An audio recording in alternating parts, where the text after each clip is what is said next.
There she is. Okay. All right, good evening and welcome everyone to our May Tail Spinners gathering. I want to start by saying thank you to the Storytelling Association of California for hosting this platform for us. It has been a gift for many years now and will be going forward.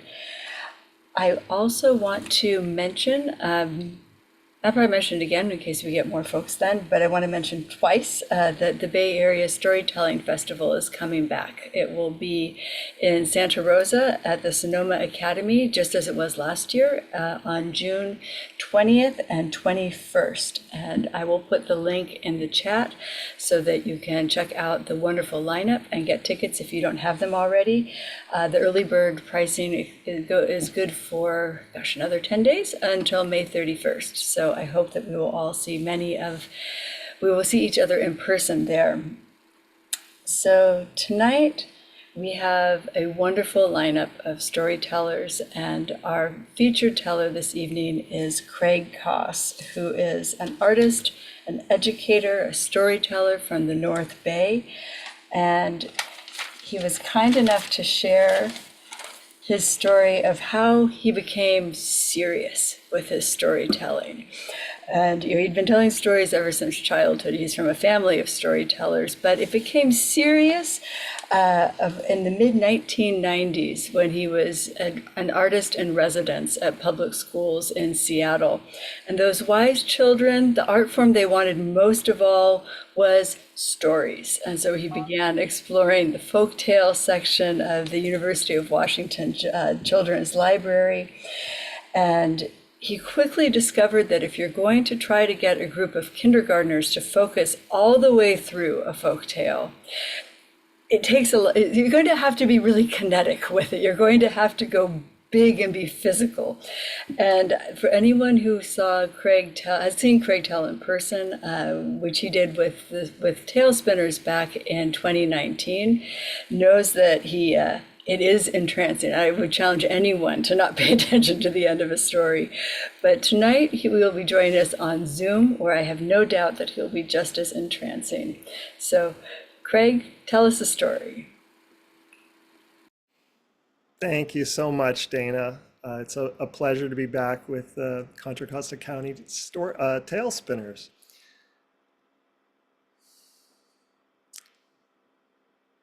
It was the end of summer, and Anthony swaggered into his 7th grade middle school class, and he got there early to tell his teacher that he knew what he wanted to be when he grew up. Mr. C, I know what I want to be.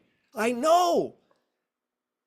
His English teacher looked at him and, because you see, this is very important information. A clever teacher knows this. So Mr. C gave him all of his attention. What, Anthony? And Anthony said, I want to be a magician. So why do you want to be a magician? What appeals you about that profession? Mr. C asked him.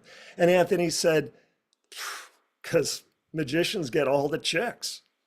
I mean, pulling a rabbit out of a hat, disappearing in a puff of smoke, walking through walls. I mean, what else could be sexier? The only problem is I don't know how I'm going to learn to get magic powers. I mean, who do I talk to? Where do I find out how to apply myself? Mr. C said, look, Anthony, why don't you call your father and ask him if you can walk to the library with me after school. And at the library, maybe we'll find some books on magic that you can learn from. Anthony said, what, there's books on magic? You can read about doing magic in books? No, really? Yes, call your father. I'm calling him right away. And he did, and his father granted permission. And after school, the teacher and student walked the 2 miles to the local library. On the way, Anthony said, I can't believe I'm walking to the library. after school with my teacher. Anthony had been at the school now for a full year. He was starting his second year, and he had not been known for his academic excellence. He had been known for being quite a class clown, however, and Mr. C had not taught him English the year before. Mr. C had been Anthony's math teacher. The school had recently introduced new textbooks that taught all of the mathematics in the form of word problems. And this was great because the math was very concrete. Students could visualize and understand how to apply, regular mathematic problems in hypothetical everyday life. And most of the students of the school had taken to it well, but Anthony had not. Anthony hadn't done any of his homework out of this book. And when he was working on it in class, he would only get up after a few minutes and start distracting other students. It'd been a really real disaster for Anthony. And Mr. C still hadn't figured out what was it about mathematics that Anthony had been struggling with. But now he was his English teacher. Anthony explained that he usually got kicked out of class. In the schools he had been to before, he'd usually say something and the teacher would kick him out of class. And eventually he would say something that got him expelled. This is the first time I've been to the same school 2 years in a row. It's incredible, Anthony told him. When they got to the library, they looked up on the catalog, books on magic, and from 2 different sections, the adult section and the children's section, they accumulated 2 piles of books and spread out. They covered a whole table. Anthony immediately went for the 1.5-inch, large, hardbound, very handsome black book, and he opened it up and he saw beautiful photographs of a magician wearing a tuxedo and his assistant in silver sequins. And he flipped through until he found cutting a woman in half. Now, the print was very carefully written, meticulously describing all of the tricks. And Anthony held the book up to his teacher and said, Mr. C, I gotta know this. Man, this is my favorite trick of all. Read it to me. And Mr. C said, well, no, Anthony, you read it. Go ahead, give it a shot. You can read it. And Anthony looked at the text, that small writing. No, please, Mr. C, I beg you, just read it to me. I gotta know how this trick works. No, Anthony, you've got to read it yourself. So Anthony started on the first sentence, but he couldn't decode the third word. He couldn't read any of it. And so Mr. C selected another book, an easier one, and they opened it up and Anthony tried to read it. He couldn't. They kept on going down the stack into the children's section. No luck there either, until they found a book that had large print. It had vintage, hand-drawn illustrations of the various tricks. It was written for maybe a second grade audience. And Mr. C said, try this book, Anthony. After about 10, 12 minutes, he was able to decode about 1 page of a trick involving 2 paper clips and a dollar bill. Anthony said, yeah, okay. Mr. C said, look, Anthony, I'm going to check out this book for you with my library card. You take it, read over these tricks. When you learn them, we'll have a special lunch every Friday, lunch recess in my classroom, and you can put on magic tricks for the class, right? And when you've got all these tricks down, then you can move to the next book and the next book, and eventually you'll work your way up. And he said, I'm not interested in these. These are stupid kids' tricks. I'm not interested in these tricks. I want the tricks in the black book. I mean, the serious magic tricks. If I do this and I work my way through these books, how long is it going to take me to read that black book? Well, if you work really hard, maybe 2 years, his teacher said. Anthony, his mood completely changed. And he said, I don't have 2 years. I have 4 months.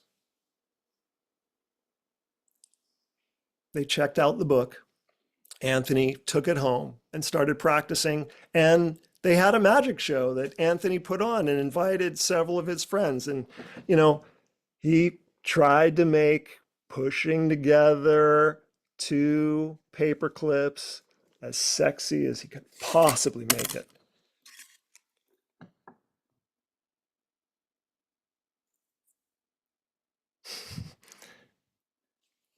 And some of the kids really enjoyed it, and some of the girls gave him his attention, and this made him feel like he was onto something, perhaps. He did tricks every Friday, and he moved from that book of tricks to the next book of tricks to the next book of tricks. And about 3.5 months later, his teacher gave him the black book because Anthony pled for it and he thought he was ready to read it. 2 weeks afterwards, Anthony returned the black book to his teacher, and Mr. C was amazed. Did you read the whole thing already, Anthony? That was fast. And Anthony said, no, but I read enough to know that I don't want to be a magician anymore. How did you get there? I mean, you've got cards. I've seen you doing sleight of hand tricks with coins. You've got handkerchiefs now. I mean, everyone loves you. You're a great magician. Why are you giving up on it? And Anthony said, because it's not real. I wanted to learn real magic powers, the real stuff. This is just tricks. There's a reason they call it magic tricks. It's sleight of hand, misdirection. It's all an illusion. It's not real magic. That's what I wanted. Are there any books on real magic, Mr. C? Mr. C said, there may be real magic, Anthony, but I can't recommend any books on it for you. Well, what am I going to read next? Anthony asked. So they went over to the classroom library where his English teacher had selected and collected many Newbery Award-winning books that he'd picked up at garage sales and secondhand stores and library sales and some online. And they looked through, and Anthony pulled out several books, and he'd read a first page now and then to himself. And one book he picked out, and there was a sentence in the first paragraph. He said, anyways, I'm not going to tell you my whole goddamn life or anything. That's funny, Mr. C. Well, why don't you take that book home? Give it a try. Check it out, Anthony. See what you can do with it. And Anthony did. He read it in class, and he started reading it at home. A few days later, the head of the school, the principal, walked in after the lunch break to Mr. C's classroom, quite angry. I've had it. I'm expelling Anthony. He's out of here. I can't take any more. What happened, Mr. C asked. You got to tell me. We just had a presentation given by the police police officers, and he went up to one of the women officers who was standing by the door, and he approached her and he said, may I fondle your weapon? And she told me, and he's out of here. He's disgusting. I never want to see him at this school again. But you can't expel him. He's learned so much in the last couple of months. You can't do this to him. Nope, he's gone. Not negotiable. At the goodbye meeting, Anthony's father was there, Anthony was there, the head of school was there, and his other teacher was there, along with Mr. C. And the teachers did their best to give Anthony the most useful send off that they could. At the end of the meeting, Anthony reached into his backpack and he pulled out the paperback book and he said, Mr. C, I haven't been able to finish it yet, but it's really funny. It's great. Here, I'm giving it back to you. And Mr. C said, no, no, no. Keep it. Keep the book as a gift, Anthony. But before you go, would you just read a page or two from wherever you left off reading? So Anthony opened the book and he found his place in it. And Mr. C noticed that as he began to read, his eyes were tracking the sentences and he was smiling at the humor that the author was conveying even before the words were leaving his mouth. And he read to them 2 pages perfectly fluently in J.D. Salinger's Catcher in the Rye.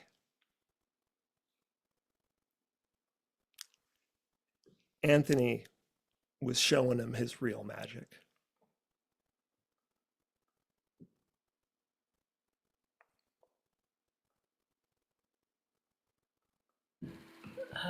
Thank you, Craig. That was a beautiful story. And yeah, that is where the real magic is. We all do need real magic in our lives. And as all of us here know, words are one big way to be able to access it. So thank you. And our next storyteller joins us, as you know, from Toronto. Raymond Pierce will be sharing the next story, and hopefully his internet connection will behave and not have too many interruptions. So Raymond, thank you. Thank you, Dana. Okay. When I finish my story, I'm going to put my email address in the chat box in case anybody might be interested in my complimentary family-friendly humor I send out by email each week. It also includes one of my personal stories like this one we're going to tell you. So this is called My Cousin's Wedding. It takes place in 1989 in St. John, New Brunswick, where I grew up. And it's a hot August day, hotter than normal for St. John, New Brunswick, right on the cold Bay of Fundy. It's stifling. And my cousin Wayne Como and intended Janie O'Leary are getting married at St. Peter's Redemptorist Church. And everybody has arrived, but the bride is late.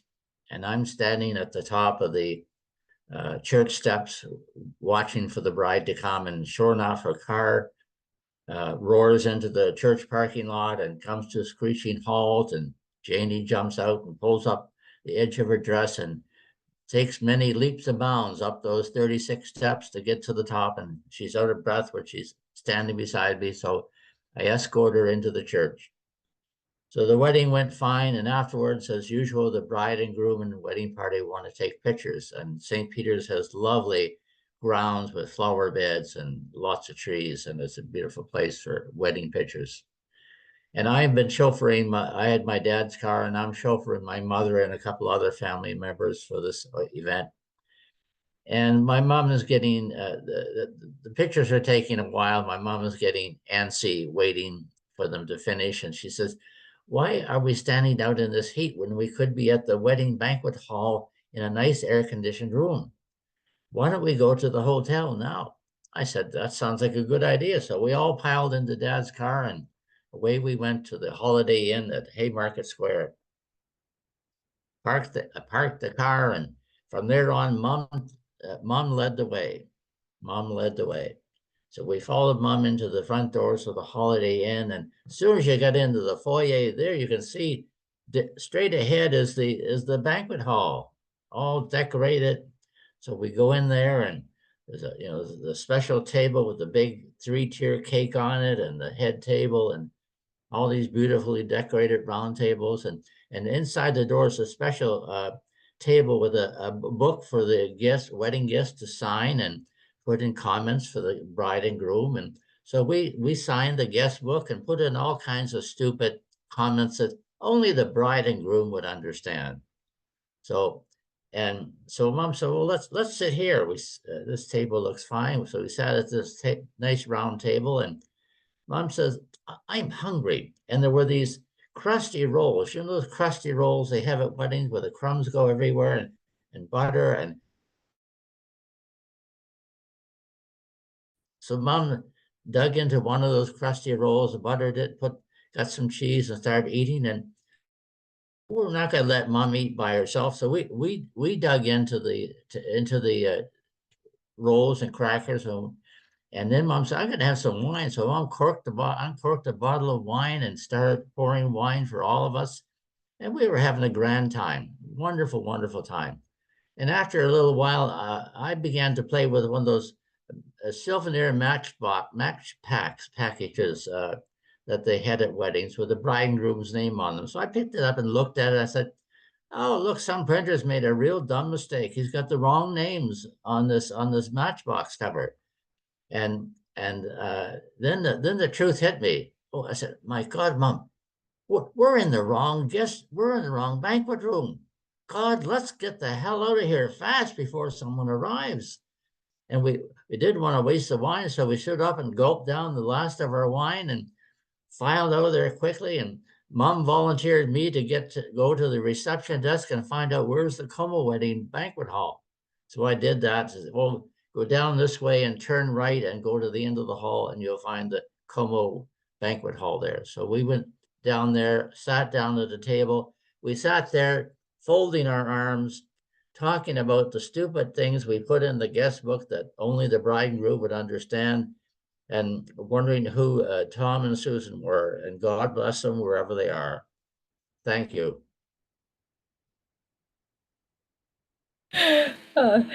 Thank you, Raymond. I have to imagine that your comments in the guest book may well have been the most memorable, the most unforgettable, and the most mysterious of any that they received. Thank you. Thank you. So there's my email address if anybody's interested. Thank you.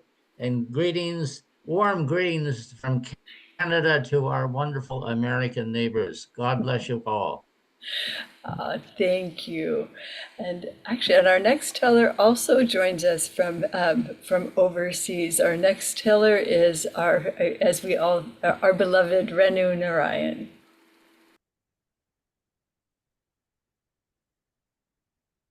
Thank you, Dana. Very good morning and good evening to all of you. Today I'm sharing a Jewish folk tale, and here it goes. Once upon a time, there was a king who was kind and generous.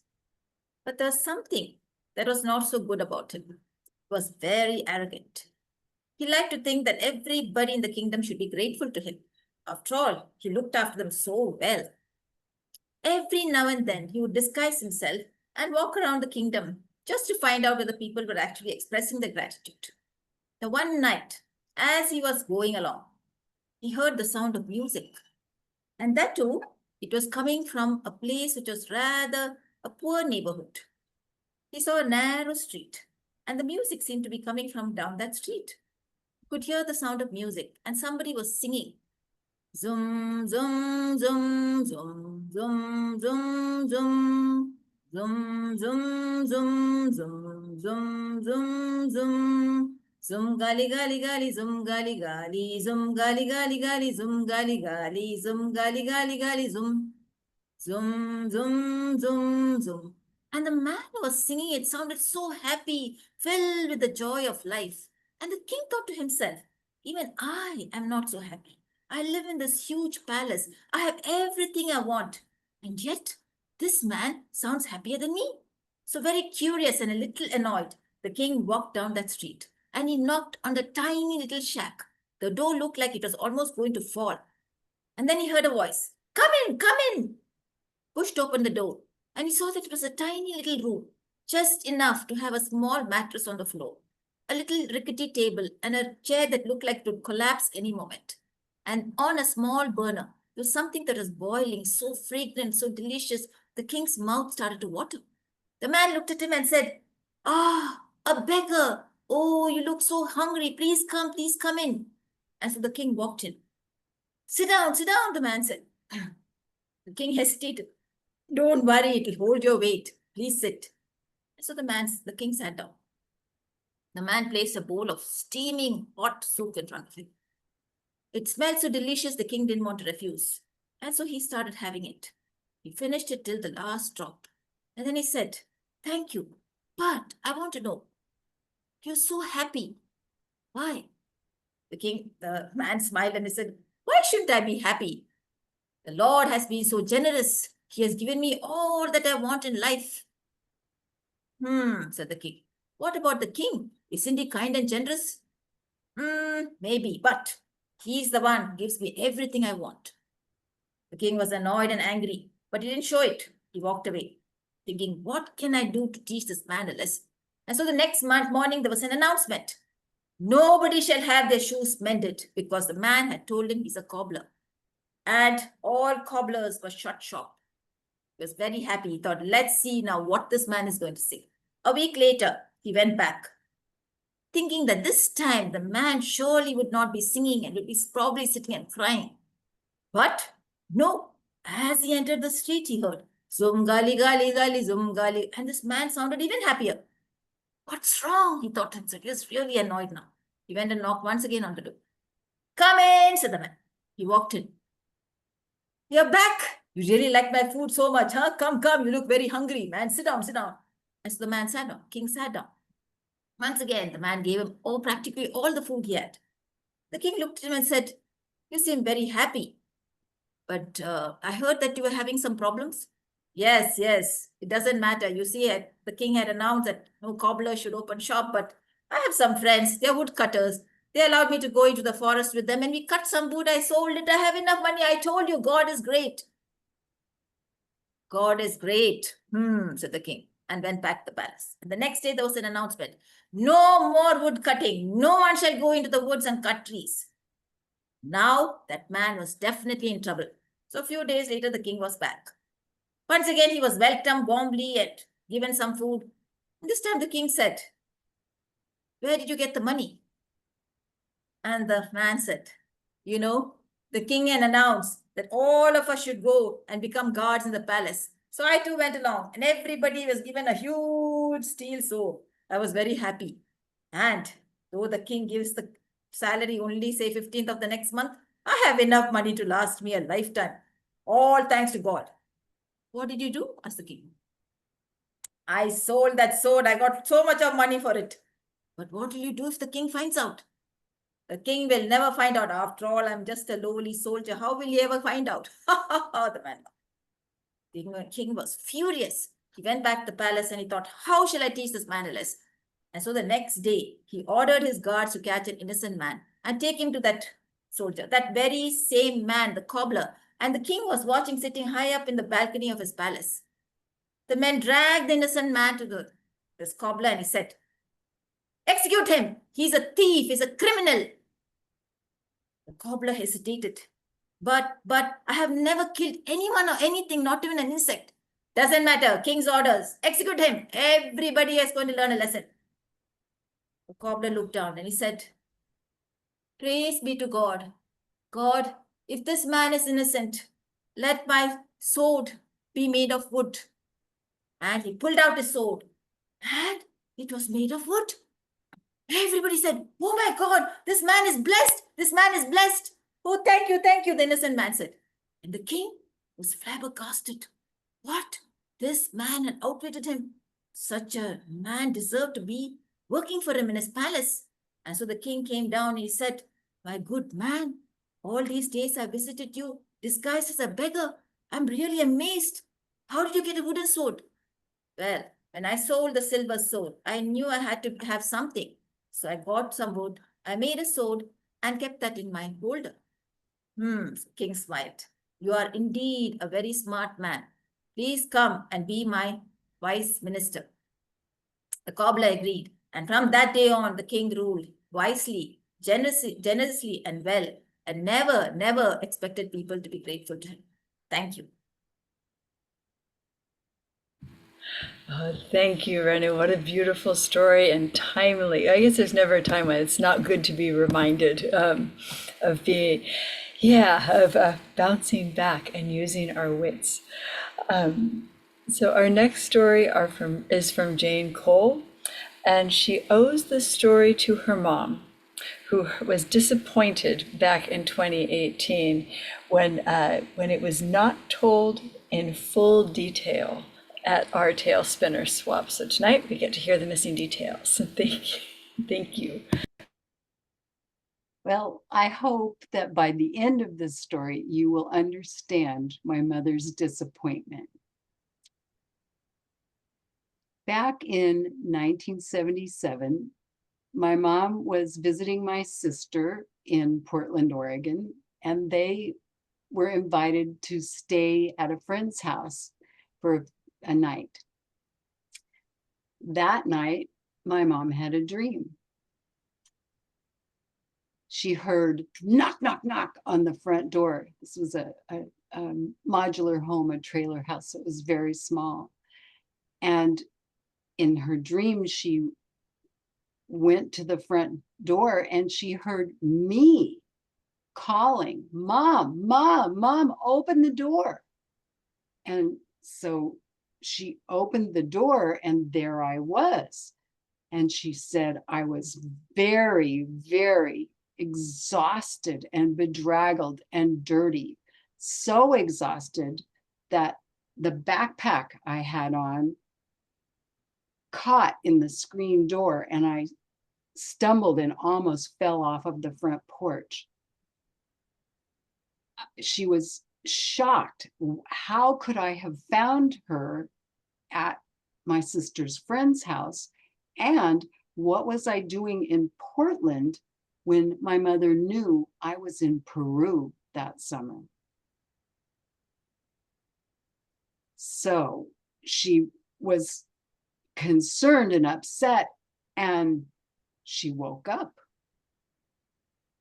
And she tried to tell herself, well, Janie is in Peru.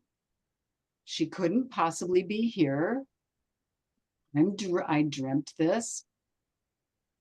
And she could not fall asleep. So she got up and walked down the little hall and opened the door and looked.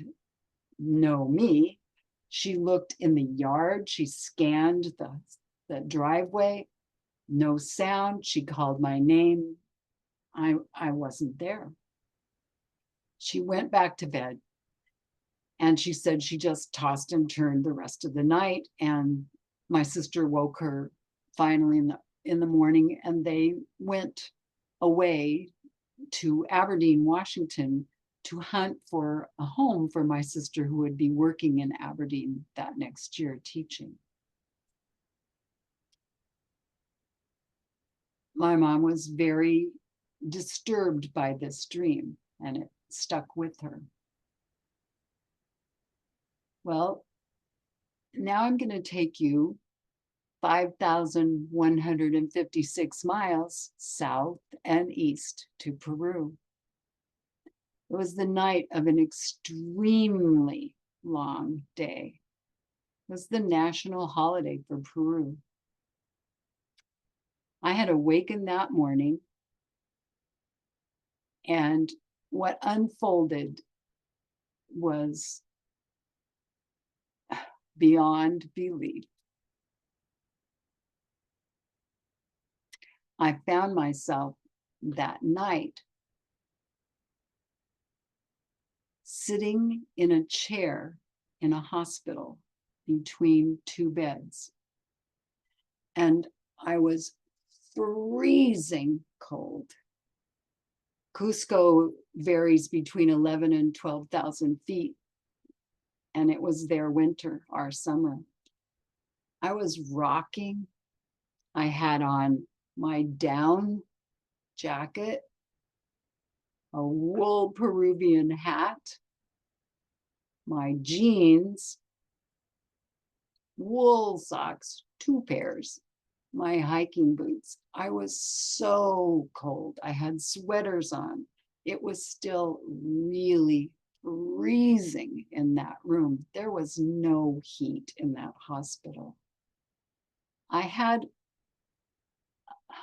a list of reasons why I was rocking. 1, I was very cold. 2, monthly menstrual cramps decided that would be an excellent time to visit me, not on schedule. So I had hideous cramping. I was exhausted. It had been such an incredibly long day. It was deep in the night. That day had unfolded with experiences that were just challenging, amazing. That morning, I had awakened and hiked down the railroad tracks through a railroad tunnel. That was the only way at that time that you could walk to the entry point for the ruins of Machu Picchu in Peru, and high in the Andes. I had hitchhiked on a garbage truck up the Hiram Bingham Highway and was exploring the ruins. Fellow, I guess, classmate had gone up early to look at the sunrise from the ruins. While I was in the ruins, I saw people running across the ruins in one direction and then coming back from the hotel with a man in a white coat and a medicine bag running back that way. And my first thought was, it's him. I know this young man. He's in trouble. My traveling companion.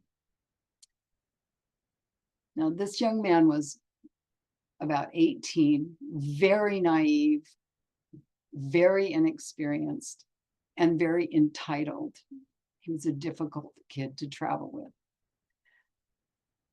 So I just said, okay, and headed for the same direction, which led out of the ruins proper and onto a trail that goes to a cliff.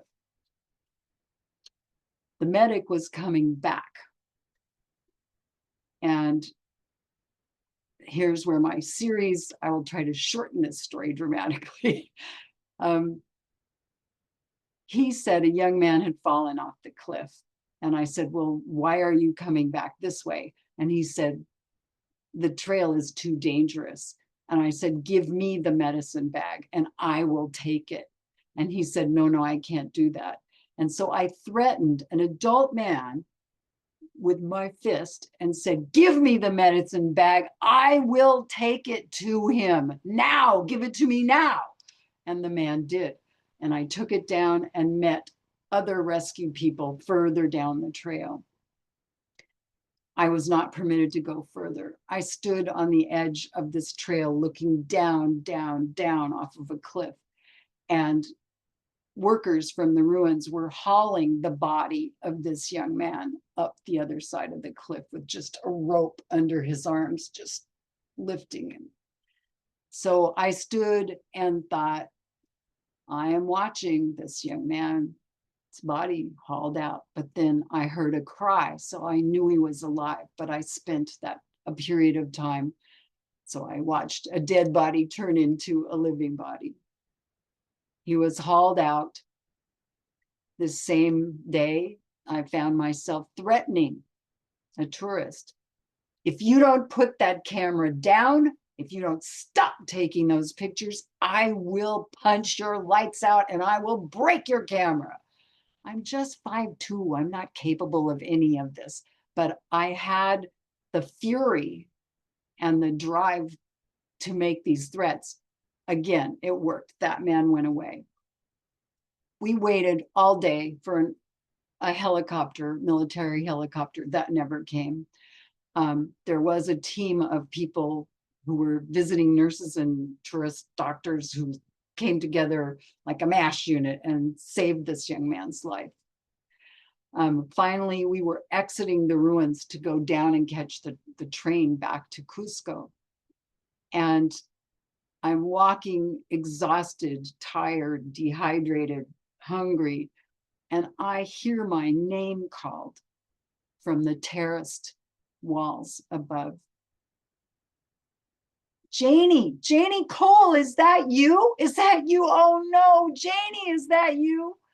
I turned and it was my 2 junior high school teachers.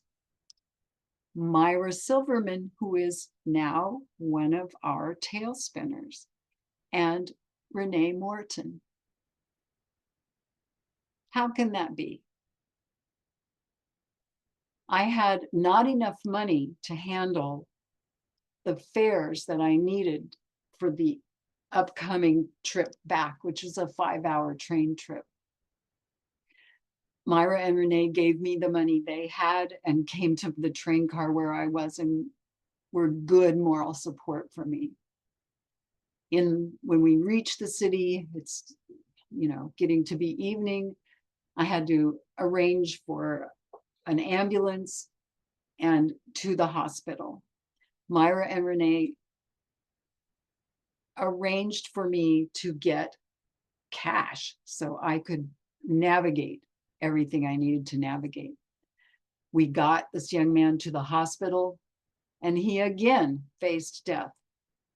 I couldn't find him in the hospital for a long time. There was no one there. There were no nurses, no doctors, no nothing. They took him away and disappeared.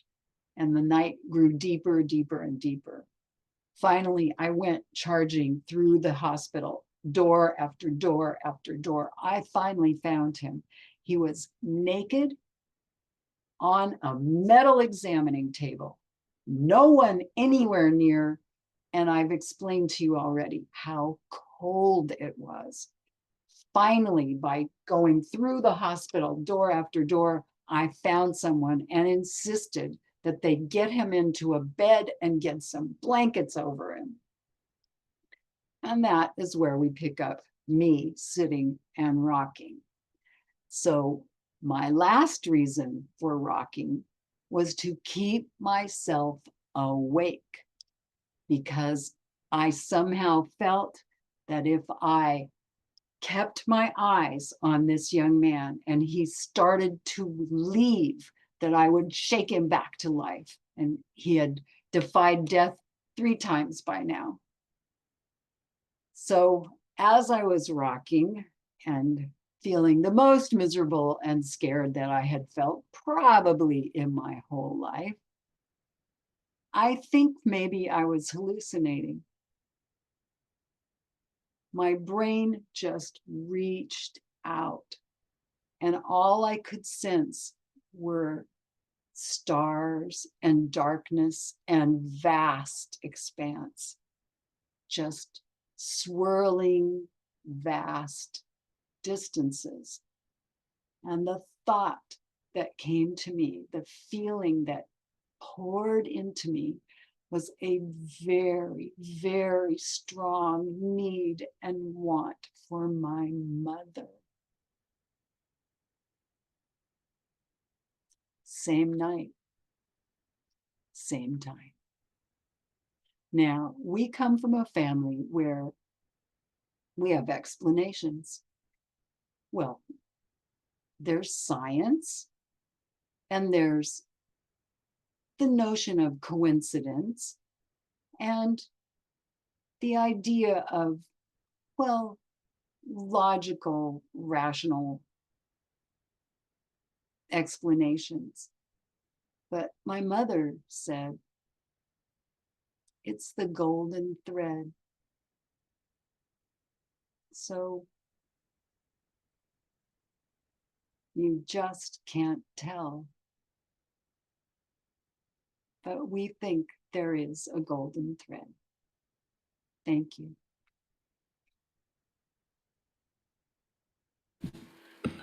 Thank you, Jane. I remember you telling the story connected with this back in 2018. Thank you for sharing more. And I have the strong feeling that there are still more details that have not yet been shared. So maybe we will hear about it again.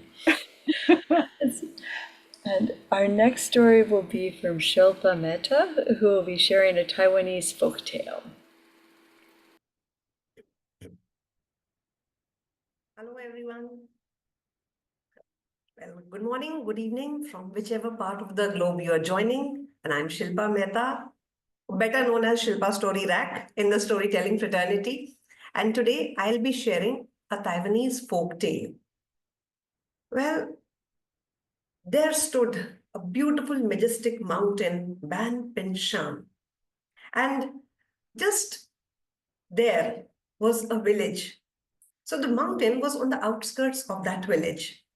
And one day, in the scorching heat, came an old man right from the mountain, wearing tattered clothes, and his hat was almost tattered as his clothes.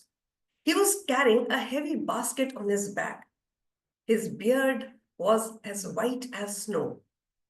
He came to the village square, kept his basket down, and started calling, "One dumpling for 1 cent, 2 dumplings for 2 cents, and 3 for free." Yes, even the villagers were surprised, as you all are.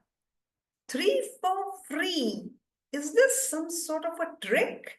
Well, people were a bit skeptical. They didn't pay much attention. But the aroma that was wafting from that basket, oh, big fat Wong, he just couldn't resist the temptation. So he went to this old man and asked for 1 dumpling. He took that dumpling and ah, it just melted in his mouth. Delicious. Can I have one more? Yeah, sure. One more he gulped down. Ah, delicious, yummy. And now he was full. But, well, who would like to pay when you can get something for free? So he asked the old man, if I have one more dumpling, then I don't have to pay. Yes, fine. Then give me one more. And he gobbled the 3rd dumpling and he was full. He took a big burp and left. And the moment the villagers who were there saw, yes, everybody, they just gathered around that old man to have not 1, not 2, but 3 dumplings. Well, because it was 3 for free. And soon, basket was empty. The people who didn't get the dumplings were a bit disappointed. The old man, he picked up his basket and went the same way from where he came, up to the mountain. The next day, the same old man, wearing the tattered clothes and tattered hat and that tattered basket, came to the same place, the village square. Same time, same place, same offer. 1 dumpling for 1 cent, 2 dumplings for 2 cents, and 3 for free. And the moment the villagers heard, everybody gathered around him, not to have 1, not to have 2, but to have 3 dumplings. And soon his basket was empty. And he went to the same path from where he came. 3rd day, 4th day, 5th day, the same thing happened. The 6th day, when the old man came and the villagers were gathered around him, everybody was startled to hear, "Can I have 1 dumpling?" They looked here and there, and there from the back of the crowd came a young man. And people started whispering, "Is he a foolish man? He wants to pay 1 cent for 1 dumpling. How funny! Why is not interested in having 3 dumplings when he can have it for free?"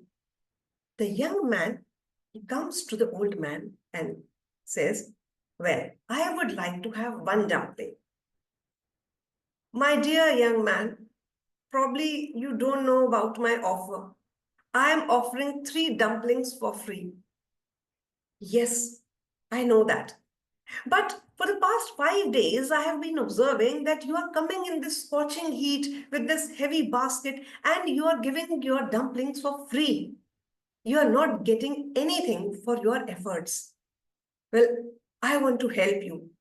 And this is what all I have, 1 cent. So I just want to have 1 dumpling. The moment the old man heard this, he just got up and he hugged that young man. Oh, I have found you. Finally, I have found you. Everybody was surprised. What has this old man found? The old man, he turned to the villagers and said, well, I am the mountain god, and I am in search of someone to whom I can impart all my knowledge, all my wisdom. And now, today, my search is over because I am going to give all my knowledge and wisdom to this young man. And he held the young man's hand and started walking. And then he immediately turned and said, well, all these dumplings which you were having were made of mud and sand from that mountain. Well, I just forgot to mention one thing. After the first day, everybody noticed that the mountain, the top of the mountain looked as if it had been sliced a little bit, straight, like with a sword. But then everybody just ignored it. And every day, the mountain top was decreasing day by day. So this is what I forgot to mention. I'm sorry. Yes. So the old man said, well, so the dumplings were made up of all the mud and sand from that mountain. And he took the hand of that young man and he started walking from where he came up to the mountains. And the moment they left, one of the villagers, he just rushed to that place and opened the basket and just pushed it down. And on the ground were not those delicious, yummy, mouth-watering dumplings, but just mud and sand. And it is said that till date, Mountain Ban Ping Shan stands there with its mountain top as flat, just telling the story of the greediness of the villagers. So, my dear friends, next time, just be careful when you come to know about any offer, something like 1 for 1 cent, 2 for 2 cents, and 3 for free. So that was a Taiwanese folk tale, 3 for free. Thank you. Thank you. What a beautiful story. And yeah, and definitely we should keep our ears open for things that sound too good to be true and keep our eyes open for the proof that it really is more than it should be. So thank you. And our next story will be from Vicki Ness.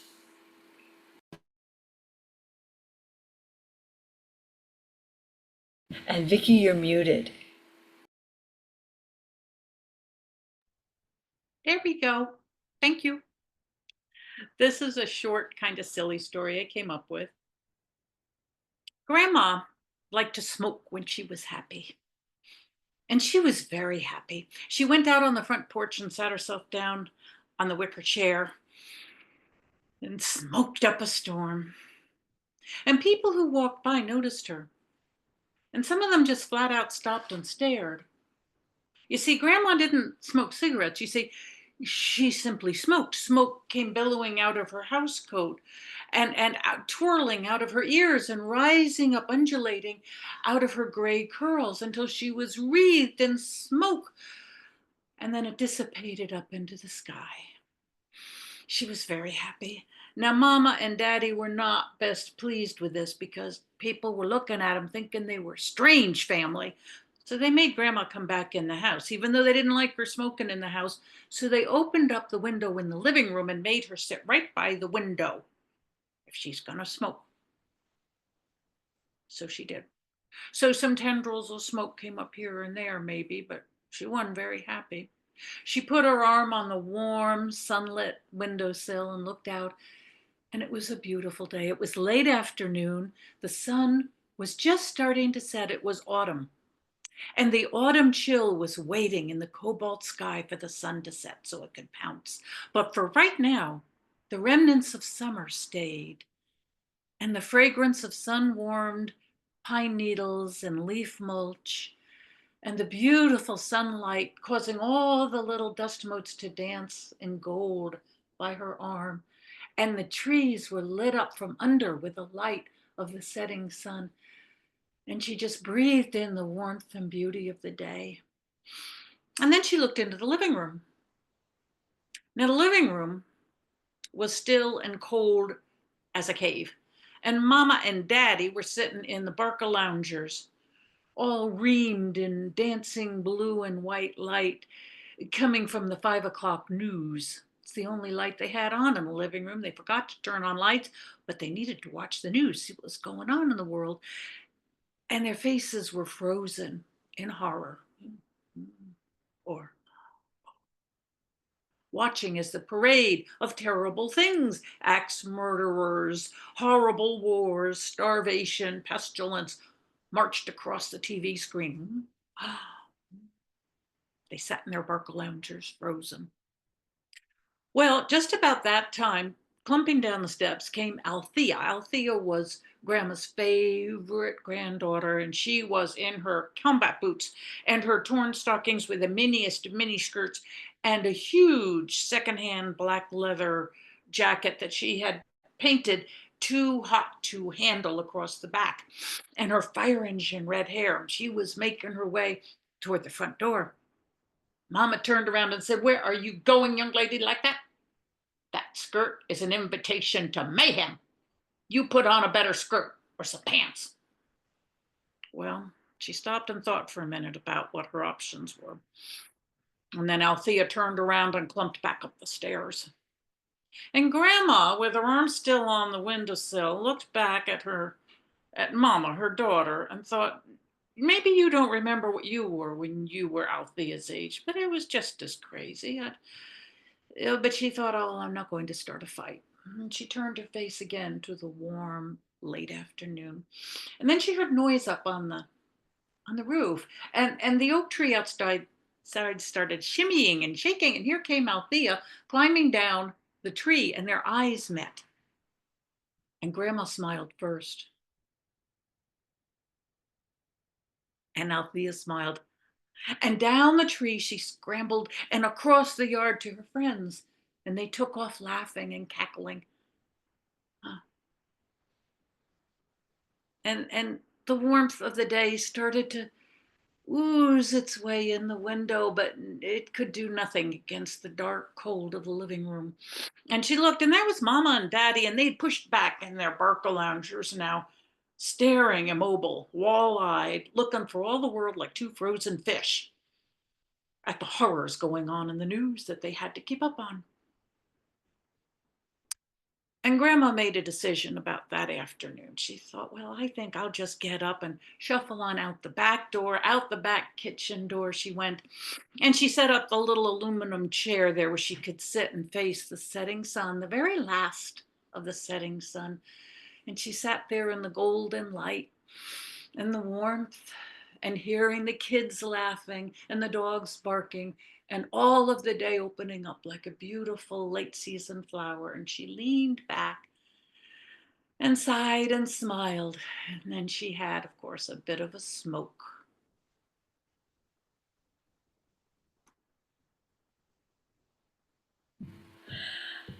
Thank you, Vicki. What a wondrous story and what beautiful language. So thank you. And our next storyteller is Tim Araneta. Thank you, Dana. Oh, excuse me. I got to just I'm about to tell a story. I got a cough. I hear it's really good luck when you need to cough just when you're starting a story. All right, let's start again. Here's a story from Kazakhstan. Once upon a time, long ago, the trickster Aldar Kosei was cold. It had been snowing, and now there was a bitter wind coming across the steppe, and Aldar Kosei was on his way home, and his coat had 70 holes in it and 90 patches, and it was so cold to the bone. His teeth were chattering, and he didn't know if he had ever felt so cold, but he had to get home, back to his yurt, if he had any chance of getting warm. But who should he see up ahead on the road but the very rich man in the neighborhood, the Bai. Now, the Bai was riding upon a fine horse and had a fox fur coat and a fox fur hat. And Aldor Kosei thought, oh, if only I had a coat like that. And he began to think. And as he got closer, as the Bai was coming towards him on the horse, Aldor Kosei undid his coat, opened it up, and began flapping it. Open and closed, open and closed. And as the Bai came closer, Aldor Kosei started fanning himself. Woo! Oh my, oh my, oh my, oh my. Oh, good day, sir. Good day, said the Bai. What seems to be the problem, young man? I just cannot cool down. It is so hot in this coat. Are you sure? Said the Bai. Your coat is full of holes. Well, yes, it's a magic coat. You see, my grandfather gave it to me. You see all these holes in it. That bitter wind comes across the steps. It comes in one hole and immediately goes out another one. So I never feel it. So I am just beside myself with the heat right now. Well, the Bai not only was a rich man, he fancied himself a connoisseur of collectible items, and he thought to himself, a magic coat. This is a one-of-a-kind item. He said to Aldor Kosei, I wonder if you might sell me that coat of yours. Oh no, I couldn't do that, Your Honor. It's my grandfather. He gave it to me. He gave it to me with very specific instructions, and it's a family heirloom. I couldn't part with it. Besides, no, I'm sorry. I just couldn't. Well, I understand. I respect that, but a magic coat, you say? Well, I'll tell you what. Would this bag of coins sway your mind at all? And I'll throw in my own fox fur coat and my fox fur hat. That way it's a trade. Don't think of it as you're selling it. It's merely trading coats. And Aldor Kosei said, well, if you put it that way, I agree. Let us trade coats. And if you happen to give me a bag of coins, I will gladly accept it. And so the Bai got down off his horse. He took off his fox fur coat and hat, gave it to Aldor Kosei, and then the Bai put on that coat full of holes, got on his horse and went on his way. Aldor Kosei, now he was finally warm. He made his way to his neighbor's house, a yurt, and he stopped in to have some tea, and he told the story of how he had just tricked the Bai. And his neighbor said, oh, Aldor Kosei, that man, he's going to be very furious with you. He'll be back and want his money back. Don't worry about him. Sure enough, they heard the sound of a horse outside in the snow, and soon into the yurt came the Bai. Oh, you there, you, this coat doesn't work. Well, as I said, sir, my grandfather gave it to me with very specific instructions. Well, what are the instructions? Well, the instructions say that this magic will only work for you, Aldor Kosei. Oh, you have tricked me. I want my money back. I'm afraid we had a trade, sir. It was all fair. I can't give you your money back. But you have tricked me, said the Bai. Oh, no, that's impossible, said Aldor Kosei. I have not tricked you because I left my bag of tricks at home. And without my bag of tricks, I can't trick anybody. What are you talking about, bag of tricks? I know people say I'm clever, but it's all due to my bag of tricks. And I don't have it with me today, so I'm not tricking anyone. I have to see this bag of tricks. Well, I don't have it. It's at my home. Well, go and fetch it. Sir, it's such a long way from here, and I don't have a horse. Take my horse. I want to see this bag of tricks. If you insist, said Aldor Kosei. And so he went outside, got on the Bai's horse, and rode back home to his yurt. There, he tied the horse, and then he got out not a bag of tricks, but a knife. and he cut off the horse's long tail. The horse was fine. And then with that horse's tail, he also went into his yurt and got flour, and he stuffed his pockets full of flour. And then he made his way across the steppe on foot back to his neighbor's yurt. But halfway there, he dug a hole in the snow and then stuck the horse's tail there and then piled snow around it again. Then, making his way to his neighbor's yurt, he took the flour in his pockets and covered his face with it, walked into the yurt. And both the Bai and his friend said, Alder, say what has happened to you? It looked like you've seen a ghost. Oh, it was terrible. It was terrible. Oh, your horse, sir. It's a demon horse. It's disappeared to the underworld. What are you talking about? I was riding back to my house when all of a sudden your horse stood up on its hind legs, spun around 3 times, and then said in a very disturbing human voice, Oh, master, I am returning home. And then a voice under the ground said, I shall open up the earth for you. And a great hole opened up, and your horse dove into the earth, and it nearly dragged me to the underworld. That's impossible, said the Bai. My horse would never do such a thing. But horses can't dive into the earth. I will show you, said Alder Kose. And they all 3 of them went outside, and they marched through the snow across the steppes. And then Alder Kose said, see, right there, your horse's tail, that's where it dove into the ground. And the Bai said, my precious horse. And he ran over and he pulled on that tail, and he pulled it right out of the ground. Oh, no, said Alder Kose, your horse has gotten away. You'll never see it again. Oh, but thank goodness, Your Honor. Sir, you've escaped a tragic fate. Just think of that. Your demon horse had carried you away. Still, said the Bai, it was a noble horse. And Alder Kose, will you bury this tail for me? Of course I will, sir.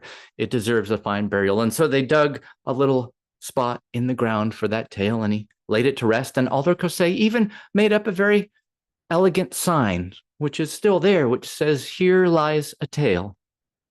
And this is a tale that I've shared with you. And Alder Kose went home, warm in his fox fur coat, his new fox fur hat, his new horse, which grew a tail back, and a new tale to share with all of you. Oh, thank you for taking us to Kazakhstan, Tim. And I appreciate the tail puns, which have been surely added to the original and enriched it as tales should be enriched as they travel. So our final story tonight will be told by Bobby Kincaid.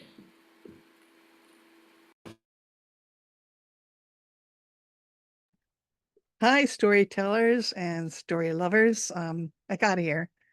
Anyway, I've been telling this series of fire stories, how humans and trees and animals wanted fire. And my last story was about a hummingbird in Ecuador who, through her tail, stole some fire from the man who was supposed to be watching it for the gods. And she took it and she put it in a pine tree. And then the pine tree became the holders of fire.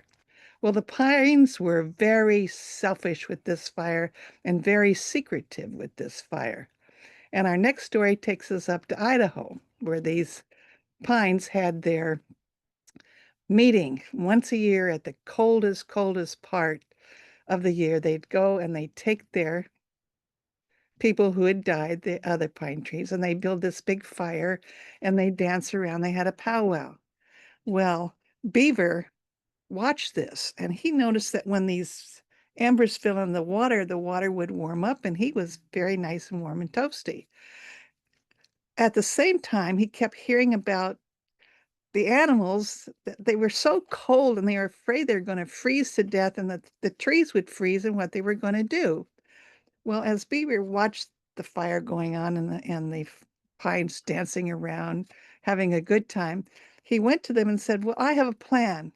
I'm going to steal some fire.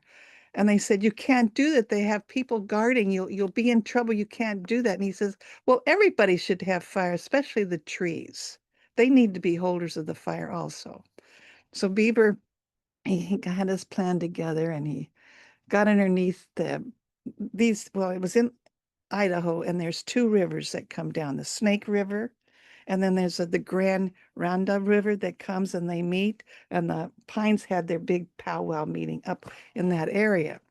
So he got under a bank on the Grande side, and he waited and waited, and finally an amber came down, and he picked it up very carefully, and he started running. Well, the Citadels, who were the guards, noticed, and they yelled, "We got to get him! We got to get him!" Well, he started running, and the old pine trees came out. And he was carrying this, running, and they were running after him in a zigzag kind of line because he knew they were old and they'd get tired. Well, the young ones outstripped them, and so he had to run in a straight line because they were faster. And he ran and ran and ran. In the meantime, a cedar who wanted the fire came up faster than any of them. And he said, I'll tell you what he's doing. I'll go up on the ridge and tell you what he's doing. So he went up on the ridge.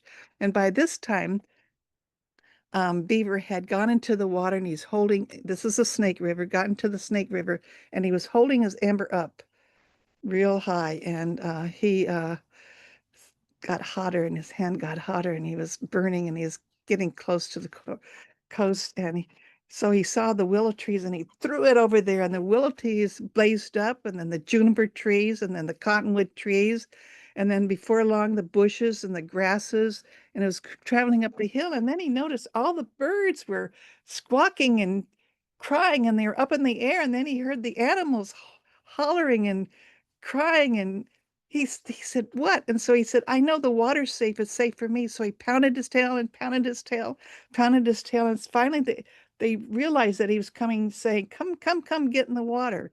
So they got in the water, and they watched their whole place burn, their homes, their food, and all that was left was smoke and ashes. And he was so devastated. He said, "I have unleashed a terrible, terrible monster." And they all agreed, and slowly the woods put themselves back together. But he was left without any fur on his tail. And to this day, he builds dams in case there's a fire or anything. The animals can come and be protected. And now all the trees are fire holders, which fire, the hunger, loves. Because if you strike a match or put two sticks together and are not careful, fire will escape. And remember, fire eats everything. It might even eat us. And thank you for listening to my story. Thank you, Bobby. That was thank you for sharing another in your series of stories. It's beautiful to hear them put together, and we look forward to hearing the next one. Thank you. So I would like to take a moment to thank all of our wonderful storytellers. It has been a rich evening of stories, and thank you all so much for joining us as storytellers, as story listeners. And I want to take a minute to see if there are upcoming events that our storytellers are involved in that they'd like to share. I will, as I mentioned earlier, the Bay Area Storytelling Festival is taking place on June 20th to 21st in Santa Rosa, and I'm going to share the link to learn more about that. And yeah, if anyone if any of our storytellers have upcoming events that you'd like to tell us about, please do so.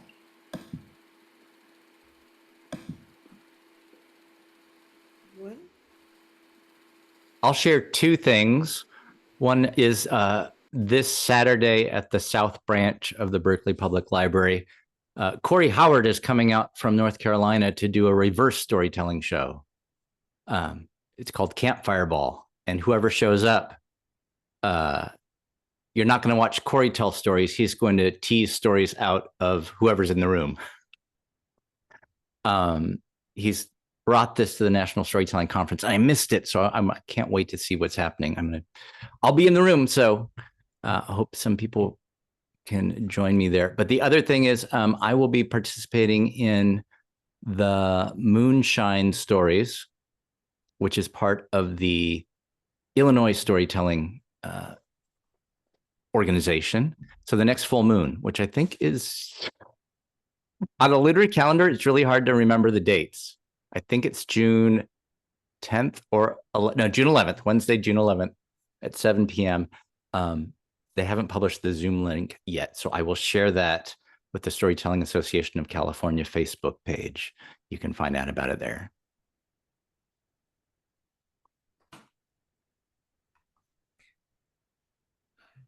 shall I discontinue the recording? I think, I guess the final thing before we discontinue the recording is thank you very much to Claire Castell for being our tech host tonight.